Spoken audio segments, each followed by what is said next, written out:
పెళ్లికి వారం రోజులు ఉందా? ఇంకా ఎందుకు అంత లేటు? తొందరగా కానియండి.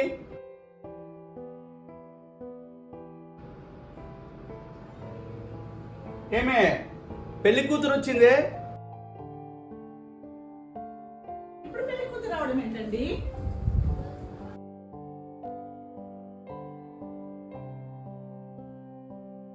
అది పెళ్ళి.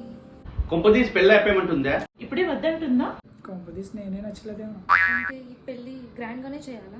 అదేంటమ్మా, ఒక్కగానొక్క కొడుకు గ్రాండ్ గా చేయలేదు, మాకుండదా? ఇప్పుడు చెప్తే ఎలా? వారంలో పెళ్లి పెట్టుకొని మా మీరు కాసేపు ఉంటారా? తను అసలే కంగారు పడుతుంది. ప్రతి ఇయర్ ఈ మ్యారేజెస్ కి ఎంత ఖర్చు అవుతుందో తెలుసా? ఎవ్రీ ఇయర్ ఈ మ్యారేజెస్కి ఎంత రెవెన్యూ జనరేట్ అవుతుందో తెలుసా? ఎన్ని జీవితాలు బాగుపడతాయో తెలుసా? అంటే ఉన్నవాడి జేబులో నుంచి లేనివాడి చేతిలోకి వెళ్తే తప్పు లేదు, కానీ లేనివాడి చేతిలో నుంచి ఉన్నవాడి జేబులోకి వెళ్తే చాలా కష్టం. ఒక లేనివాడి 30 ఏళ్ళ జీవితం వాడి కూతురి పెళ్లికి ఖర్చు అవుతుందంటే అది ఉండదు. అయినా డబ్బు కావాల్సిన పెళ్లి తర్వాత మనం గడిపే జీవితం పెళ్లికి కాదు. మరి బంధువులు అందరికీ కబురు పెట్టేశాం కదా. మనం బాగాలేనప్పుడు ఆనందపడి, బాగున్నప్పుడు బాధపడే వాళ్ళే బంధువులు. వాళ్ళ గురించి మనం ఎందుకు ఆలోచించాలి? మరి సమాజం? వాట్సాప్ గ్రూపుల్లో మొత్తం అదే కదా అంకుల్ ఉండేది.